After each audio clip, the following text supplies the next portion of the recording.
Here we have a Fisher & Paykel dishwasher. It's got the FCO error coming up. No noise from the washing pump when it's running. Pulled the pump out. The windings look okay. Already checked that. Pump sits in here. So here's the pump or motor. The problem with this is the bushes have failed. There's play in this, and this is dragging on the inside there, and you can see that bush there is chewed out on one side.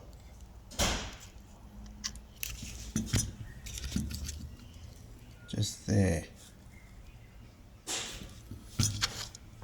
So looks like we're up for a new main motor on a Fisher & Paykel.